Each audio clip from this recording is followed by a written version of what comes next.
t'aime. Le bled est dingue. Pire. Aujourd'hui on est libéré, l'indépendance a tout changé. C'est là où on a mis le cœur, on a des gars, on a mis les organes. La population fait le changement, l'égossement, nouvel établissement. Pendant qu'elle t'en foulée, on ne fait plus les promesses en confiance. Mais mon cœur a souffert, le changement ça peut prendre un peu de temps. Et l'État, c'est une petite amélioration pour nous mettre au courant. On a tellement souffert, on a le moral monté. Pendant la transition, on veut voir les choses changer. On s'en passe tous les ans, le gabon de nos enfants. Bon, comme c'est la fête, on va d'abord danser. Indépendance.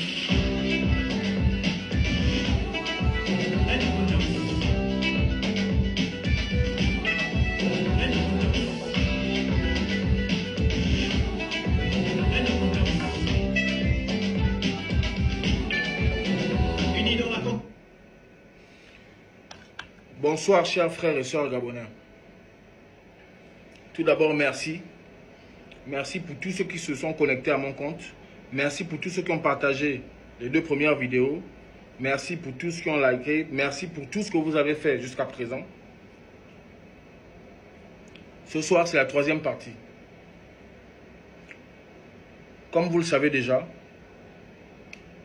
dans la fugue, lorsqu'Elsa sort, elle sort avec un peu d'argent, en devise étrangère, en euros plus précisément. Lorsque je la dépose à Lambaréné, ça ne s'arrête pas là.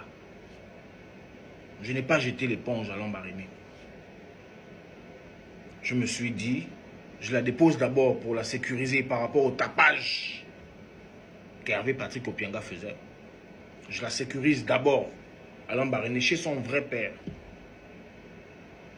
Maintenant, moi, je rentre sur Libreville, chez mes parents, pour donner un peu plus de justificatif. Arrivé chez moi, malheureusement, je ne suis pas rentré dans beaucoup de détails. J'ai écouté, mes parents m'ont blâmé, vous faites des fugues, ils ont vu ça comme une fugue amoureuse, ils ne savaient pas réellement ce qu'il y avait dans le fond, parce que je n'avais même pas dit ça encore à mes parents. Parce que j'envisageais fuir, toujours avec Elsa. Ils m'ont engueulé et puis bon voilà. Ça s'est calmé. J'avais un bar pas loin de la maison, un snack bar, 9 le Easy, après l'école d'Amboise. Je pense que certains qui me connaissent dans cette vidéo là connaissaient le bar. Qui était géré par Eyene Koge Firmin. Un autre acteur aussi. Dans le film qu'Opianga nous a fait vivre. Donc j'allais là-bas en soirée pour me recueillir, pour réfléchir, pour monter des stratégies. C'était là-bas où je faisais mes... C'était un peu un bureau en fait pour moi. Donc le lendemain, le soir quand je suis descendu, je suis allé là-bas un peu... Voilà. Après le lendemain, j'ai commencé à démarcher parce que j'avais besoin du CFA pour le plan que j'avais mis en route. Donc je suis allé à Diesel Gabon, qui était géré, le manager à l'époque c'était un autre oncle aussi, Bika Steve. Donc je suis allé là-bas pour changer un peu d'euros. J'ai changé un peu d'euros avec lui. Par la suite, en sortant de là-bas, il y a un autre, parce qu'en fait je voulais changer la totalité chez lui, mais je pense qu'il n'avait pas suffisamment de fonds. Mais à lui au passage de poser la question à un jeune malien qui m'a suivi jusqu'à la voiture, que non, oui, moi je veux prendre tout ce que tu as, je veux prendre tout, j'ai même eu peur qu'ils veulent me braquer ou bien quoi. Je suis monté dans la voiture sans que, oh, tonton, mais lui là c'est qui? Il m'a dit non, faut pas avoir peur, lui c'est un gars cool. Je dis ah non.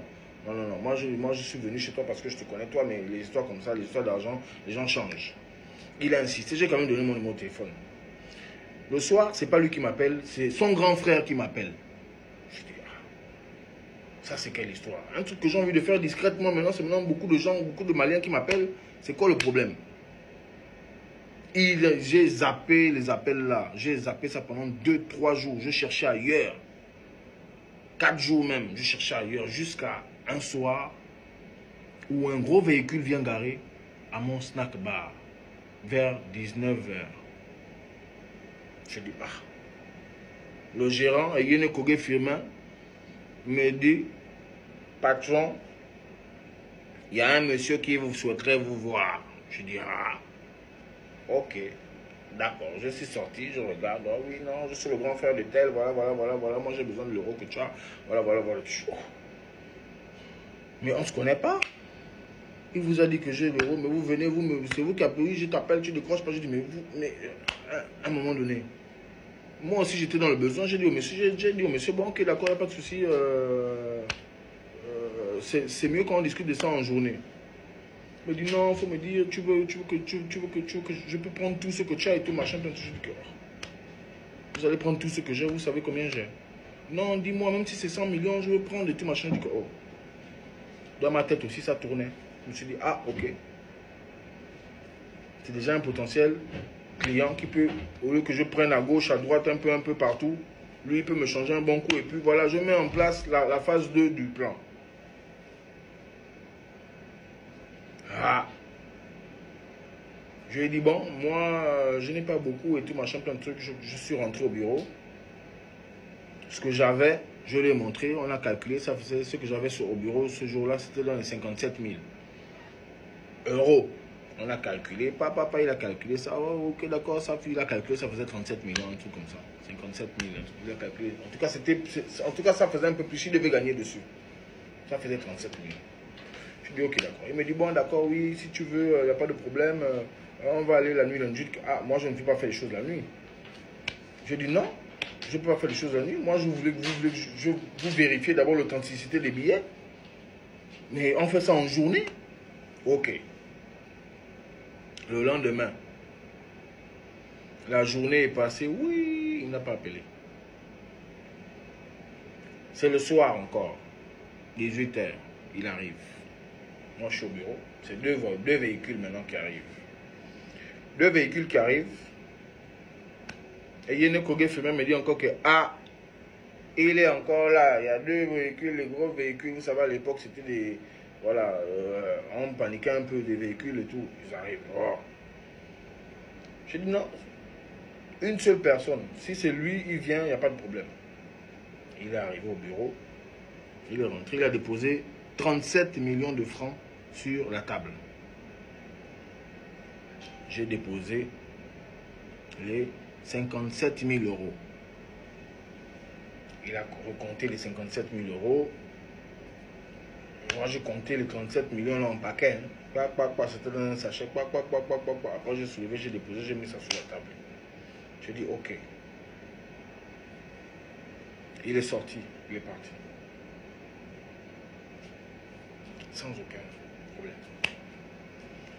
Comme ça que j'ai dit que je paniquais maintenant un peu avec l'argent dans le bureau, que tout cet argent là, voilà, je ne peux pas rester ici. Et puis lui-même, je ne sais pas avec qui il est venu, c'était deux véhicules. Pourquoi autant de véhicules pour ça? Donc, mieux je sors de là avec cet argent là. Je suis sorti de là avec cet argent là. Je suis sorti quand je suis sorti de là, allez. Il y a aussi commencé à encore, voilà, maintenant si machin, je ne donnais pas à mon ami, bon, tiens un peu, machin, plein de trucs, je suis parti. Je suis parti. Même pas, peut-être 2 heures de temps. 2 heures de temps après. C'est mon père qui m'appelle. 2 heures ou 3 heures de temps après. C'est mon père qui m'appelle. Que oui, tu es où? Je dis, oh. Non, je suis au débarcadère d'Amboé. Tu fais quoi au débarcadère d'Amboé? Je dis, rien, je suis avec des amis. Ok, rentre à la maison ici, là.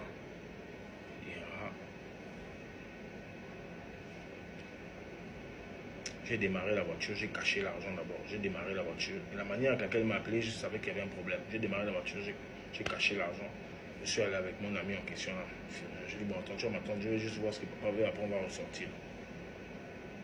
Quand je suis arrivé chez moi, devant chez moi, il y avait la DGR. Un commandant ou un... C'était un commandant, je crois. Oh, je rentre chez moi. Je vais au salon. Je trouve le Malien en question, je trouve un commandant de la DGR, je trouve mon père en face. Je m'assois. Mon père commence à me menacer. Ah bon, toi tu fais maintenant les braquages et tout, machin, plein de trucs. Je dis que, oh, je suis tombé des nues. Je dis que, quel braquage? De quel braquage? Tu connais pas le monsieur? Je dis que si, je connais le monsieur là. Et tout, oui, qu'est-ce que tu as fait avec lui? Je dis, ah, je ne voulais pas parler. Mon père, je n'avais pas donné l'information au départ devant mon père. Je dis que, oh, moi je le connais, mais je n'ai rien fait avec lui. Comment ça, tu es en train de mentir? Hein? Oh, je n'ai rien avoué sur que, mais moi je ne connais pas l'histoire. Je n'ai même pas dit que, je n'ai rien dit que, oh, moi je ne connais pas de quoi vous êtes en train de parler. Oh non, tu l'as braqué. Je dis que, oh, je l'ai braqué. Je l'ai braqué quoi? Tu l'as braqué 37 millions. Je dis, oh. Je regarde le malin dans les yeux, ils ont pour dire que, oh, mais attends, toi, au fond de moi, je me disais, toi, tu joues à quoi en fait? Tu parles de quoi? Mon père aussi, bon, oui, comme ça, amenez-le au bureau. Oh, on m'amène au bureau. En m'amenant au bureau, les gars trouvent, ils viennent quand même fouiller la voiture que j'avais, ils trouvent l'argent dedans. Ils récupèrent l'argent. Je commence même à péter déjà avec le commandant, que le commandant, c'est un échange. Pourquoi vous prenez cet argent? Il n'a qu'à me rendre aussi mon euro. Il dit, comment, de quel euro tu parles? Je dis, oh. Toi, tu m'as donné l'argent et puis je t'ai rien donné. Il dit que non, tu m'as pas donné l'argent. Je suis venu à ton machin, vous m'avez braqué. Je dis que oh. Donc toi, tu es venu chez moi comme ça là, avec l'argent, sans pourtant te rassurer que j'avais l'euro bien. Tu es venu seulement avec l'argent et puis je t'ai braqué. Tu racontes quoi? Oh, on m'a amené à la DGR là-bas. Allez, à la DGR. Oh, je sens que mais ça c'est quelle histoire. Moi je ne paniquais même pas un peu. J'ai dit bon, oui, machin, je suis parti avec mon ami là. Moi, comme on était à deux, je suis parti avec mon ami là. Allez. On arrive là-bas. Vous allez voir la photo est affichée en haut là. Donc on arrive là-bas. On commence à me questionner. Déjà quand on arrive là-bas, dès qu'on arrive devant la DGR, le Malien là a commencé à offrir à tous les agents qui étaient là, les derniers Blackberry. À l'époque, c'était les Blackberry. Paf! Comment ça? Oh. Oh, vous voulez venir prendre tout machin. Paf, paf. Oh, ça, c'est quelle histoire ça? Il commence à donner le Blackberry aux gens. Je dis, oh, ok, moi je monte et tout machin, plein de trucs. On nous a mis au bureau là-bas. Il commence à nous questionner que oui, vous avez braqué le monsieur, où est l'arme? Je dis que, oh, vous êtes sérieux avec votre histoire là? De quelle arme vous parlez, monsieur? Ah oui, l'arme, vous l'avez braqué, machin, on l'a braqué. Quand vous regardez nos corps là, on était petits. Regardez le monsieur, comment il était barré, on l'a braqué. Il est venu dans mon bureau, chez moi, à mon bar. C'était pour se faire braquer. Je dis, mais attends, ça n'a pas de sens, moi je ne connais pas ça. Moi j'ai fait, c'est là-bas, j'ai commencé à dire que j'ai fait un échange d'argent avec lui. Effectivement, il est arrivé à mon bar, parce que quand mon père n'était plus là, j'étais en train de parler, j'étais en train de dire qu'il est arrivé à mon bar, j'ai expliqué ce qui s'était passé, et comme je viens de vous expliquer là, oh, est-ce qu'ils étaient en train de m'écouter même? Personne ne m'écoutait, oh non, machin, plein de trucs. Oh. Le lendemain, j'ai dormi à la DGR. Le lendemain, vers 10 h, mon père aussi arrive là-bas, bien fâché, que non, et tout machin. Maintenant, je fais asseoir, en fait, dès qu'il est arrivé, on m'a fait monter, il était assis, mon père était assis, donc je me suis assis aussi. J'ai commencé à expliquer que, ah, voilà, je vais te dire la vérité et tout machin. Mais lui aussi, il vient directement, mais oui, tu as trouvé l'arme là où? De quelle arme? J'ai pété un câble avec mon père. J'ai dit, mais attends un peu. C'était la première fois que j'insultais mon père. C'était la première fois. Je l'ai ramassé à 1 degré. J'ai dit, mais toi, tu as un problème ou bien quoi? On vient te raconter des conneries sur ton fils. Tu me poses pas la question, tu commences à me poser la question de quelle arme tu parles. Hein? J'ai déjà braqué quelqu'un dans ma vie. J'ai insulté mon père. Hein? Je l'ai insulté, je l'ai ramassé de tous les noms. D'abord, va te faire foutre, je ne veux même pas te voir ici, dégage. Laisse-la faire ce qu'ils ont fait. J'ai insulté mon père. Quand j'ai insulté mon père, il a dit, ah bon, tu m'insultes? Il m'a mis 2 gifles. Il m'a mis 2 gifles. Il s'est levé, il a dit, ok, bon, faites ce que vous voulez de lui. Il est parti. Mon ami, il est en train de dire, oh, mais il est en train de péter pour moi, comment tu peux insulter ton père, voilà, et tout, machin, non, moi, je n'aime pas les choses. En fait, moi, je suis quelqu'un, si tu as un problème avec moi, tu viens, tu discutes. Ne viens pas me donner, ne viens pas me dire, me balancer sur le dos ce que je n'ai pas fait. Je déteste ça. Ça, je déteste. Là, je vais te ramasser à un degré que tu ne peux pas imaginer. Quand tu viens déjà avec une idée arrêtée sur moi, il n'y a pas de débat, toi et moi. On a dormi là-bas. Le lendemain matin, à 10 h, allez, on me fait sortir. Oh non, on va vous prendre des photos pour les archives et tout, machin, plein de trucs. Je dis que la photo que vous voyez là, regardez bien ce que j'ai entouré en bleu là. Vous verrez le nom de ce rigolo cafard, crevette de Jonas Moulenda. Mais Jonas.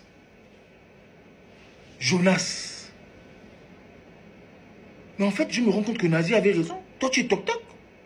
Toi, tu es un taré de première catégorie. Tu n'es pas... Mais mon Dieu, mais comment on peut laisser un fou en liberté? Mais Jonas, c'est un malade. Oh, tu es de Mahimba, toi. Mais je ne sais même pas. Mais mon Dieu, qui t'a accouché, qui t'a mis au monde? Quelle malchance! Hey! Je pensais même que c'était un grand. Sérieux. Mais mon Dieu, à tous les abonnés de Jonas, vous perdez vos crédits. Vous perdez votre temps. Parce que tout ce que Jonas raconte, c'est du pipeau. Mais c'est un gros tarin, mon Dieu. Il faut l'enfermer rapidement dans un asile psychiatrique. S'il vous plaît, la France, les autorités françaises. Ne laissez pas cette personne-là en liberté. C'est un fou habillé. Les fous, ce n'est pas ceux qui sont nus. Mais Jonas, je constate que c'est un taré. Regardez. Regardez à cette époque-là. Regardez à cette époque-là.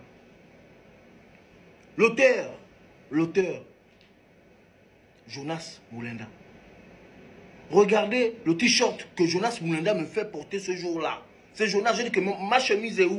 Il dit que mais il n'y a pas de chemise. Il m'habille un t-shirt. Je ne vois pas le t-shirt. Je vous dis, je ne vois pas le t-shirt. C'est après que j'ai vu le t-shirt. Vous voyez ce qui est écrit sur le t-shirt? SGTP. Société Gabonaise de Transport Public. Qui est le propriétaire d'SGTP? Hervé Patrick Opianga. Oh, mon Dieu. Je n'ai pas vu ça sur le coup. Vous savez où j'ai vu ça? C'est quand on m'a déféré à la prison centrale de Libreville. Le lendemain, quand les journaux sortent là, je vous dis que quand je regarde, c'est là où je vois SGTP. J'ai dit merde. J'ai pris un téléphone, j'ai appelé Elsa. Il y avait le téléphone là-bas avant qu'ils ne fassent les fous et tout ça là. J'ai appelé Elsa. Elle est en train de pleurer que oui, fais attention là-bas, il va te tuer, il a appelé des gens pour te tuer et tout, machin, plein de trucs. Parce que le même jour où je vais en prison, où je suis déféré là, quand l'union sort le même jour là, monsieur Hervé Patrick Opianga se balade avec le même t-shirt qu'il m'a mis dans la maison. Genre pour montrer à la go que c'était lui le Kinda, il a enfermé l'autre rival quoi, il est Kinda, il se balade dans la maison, tout fier et tout, machin, plein de trucs. Hervé, je savais ce que tu faisais, même quand tu allais dans les toilettes. Je savais quelle était la couleur de tes caca. Jusqu'à présent, je sais. De la même manière que tu sais ce que tu veux, moi aussi je sais ce que je veux savoir sur toi. Et Jonas Moulenda, mon Dieu, le pauvre. Mais comment quelqu'un va crève la faim à ce point-là? Tu as travaillé un jour dans ta vie, ça. Journaliste d'investigation, il a le casque. Oh mon Dieu. Quelle maboule. Mais en fait, il n'y a que des tarés qui vont suivre tes histoires bidons. Tu ajoutes des choses, des effets spéciaux. Oh, ils ont égorgé. J'ai écouté. Mais mon, j'étais même dépassé, je rigolais. Jonas, tu es un petit rat. Toi, ton jour arrive. Tu es un petit rat. Et c'est toi qui fais... je vois même des vidéos où tu mets les costumes. Oh, tu as créé l'association, ou bien je ne sais pas si c'est le groupe, je ne sais pas quoi, pour devenir président des gars. Mais tu te moques de toi-même, Jonas. Tu es normal. Mais tu as beaucoup de boulons qui ne vont pas dans ta tête. Tu prends, oh voilà son père m'a écrit. Mon Dieu, mon père avait ton temps. C'est même pas son écriture, c'est même pas son parler. Comme d'habitude, comme tu fais si bien. Tu es toujours en train de créer les faux profils, les faux comptes, et puis allez, tu fais tes conversations, et puis tu lis ça même, il est même sérieux, il se regarde, il est même sérieux. Mais tu es un taré, Jonas. Toi, c'est pas la peine. C'est la seule fois que je vais te répondre. Parce que je vais même plus perdre mon temps, ni ma salive, pour répondre à tes futilités. Parce que les Gabonais savent qui tu es. On sait. Voilà. Continue à prendre les miettes, l'argent qu'Opianga te donne. Hein? Continue à prendre ça. Mange avec ça. Hein? Parce que sans ça, tu es un crevard. Tu es un crevard. Toi, tu es un clochard. Un clochard de première catégorie. Tu n'es rien. Tu n'as rien. Je ne sais même pas si un énergumène comme toi a eu la malchance de se reproduire. J'espère que tu ne t'es pas reproduit. J'espère que tu ne t'es pas reproduit, Jonas. J'espère que tu n'as pas d'enfant. Parce que toi, tu ne mérites rien. Toi. Oh, ton père, c'est Jonas. Mon Dieu, la honte. Oh, un père comme toi.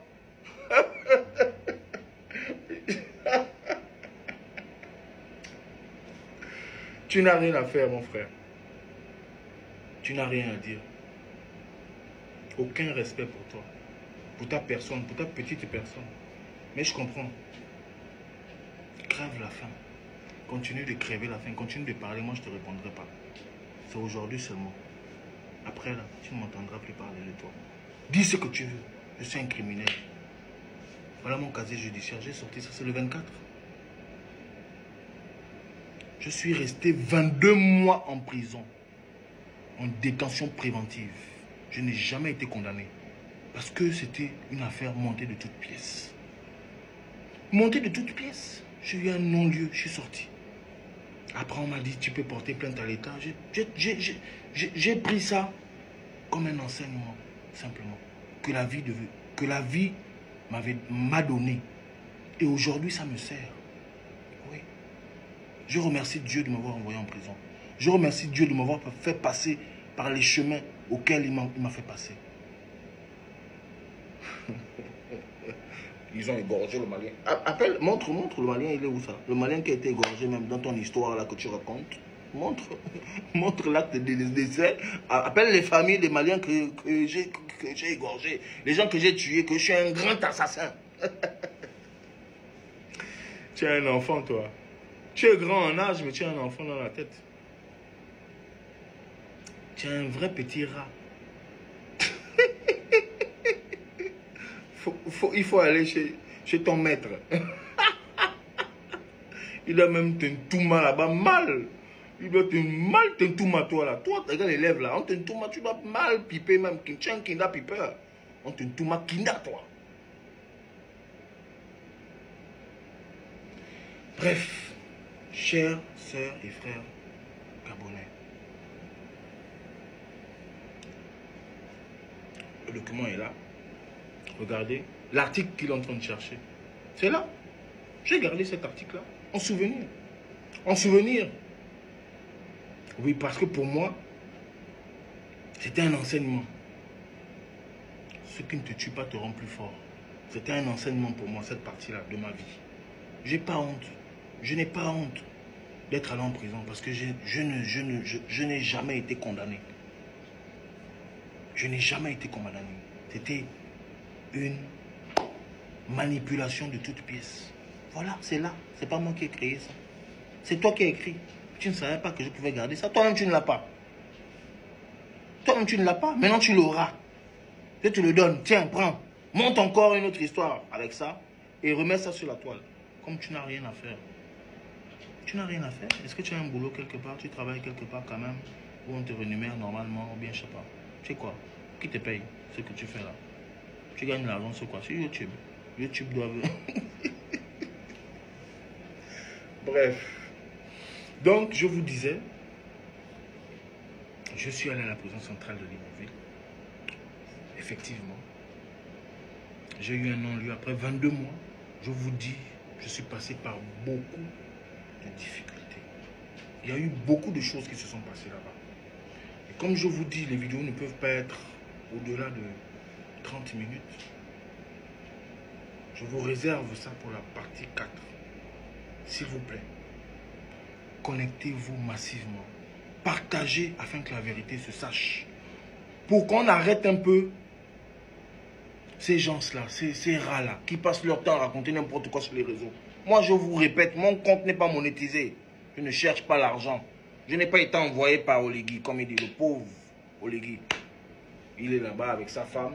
Il essaie de régler les problèmes du Gabon. Il règle les problèmes du Gabon tous les jours que Dieu fait. Jonas Blenda passe sur la toile, toujours en train de raconter des conneries sur Oligui. Oligui, c'est ton ami. Oligui va faire, et Oligui a déjà fait. Et ils feront. Quand je dis ils feront, je parle du CTRI entier, parce que Oligui ne travaille pas sur le CRAP. Le CTRI fera ce que toi et tes amis du PDG n'ont jamais fait.